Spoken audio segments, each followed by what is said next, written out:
really glad Brett noticed a single leg stance difference between the right and left when we were doing station 1, because station 2 is another opportunity to be aware of that, but within it is almost the thing that polishes or corrects it, because it's more like a natural stepping sequence. And very few of us actually have a reason in everyday life to pose single leg stance.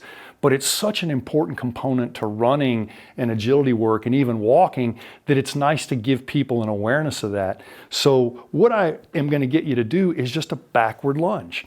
And we're going to sync that with an inhale, exhale, inhale, exhale. You can decide how much floor you bite off, and I would recommend biting off a little step and then going deeper. And once you're syncing this well, and once you have good awareness of each leg, it's fine to alternate it. So it would have an appearance like this after you had a chance to practice both sides.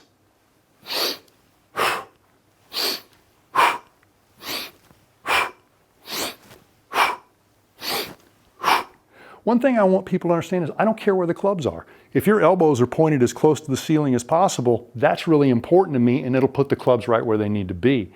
The only other thing that I add as I'm doing this is, now that I'm stepping backward, that's enough ankle, quad, and hip flexor mobility and enough extension stress for most people. When I go into a crossover step, that's as anti-valgus collapse pronation as you can get. And it looks like this.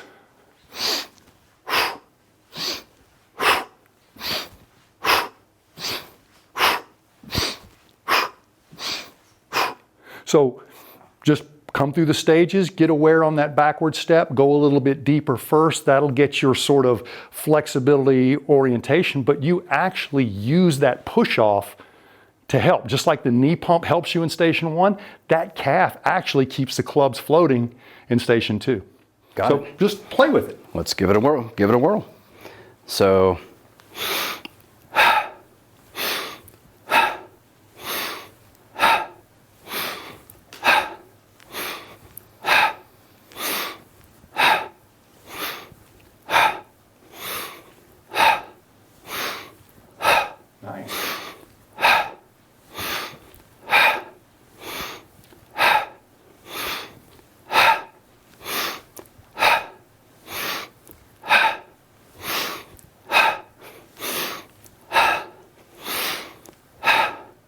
and now we're going to get funky. We are. Let's see it. Soundtrack, please. Now, you did exactly what most of the athletes that I've worked with have done. I've used these moves to help warm up athletes who have absolutely no background in clubs. Because this is a little bit more of an athletic and familiar movement, I saw no balance problems in you, even though we exposed them in the stationary drill. So we can go back to station 1 now. Just take a quick sip of station 1 and see if it just keeps getting polished.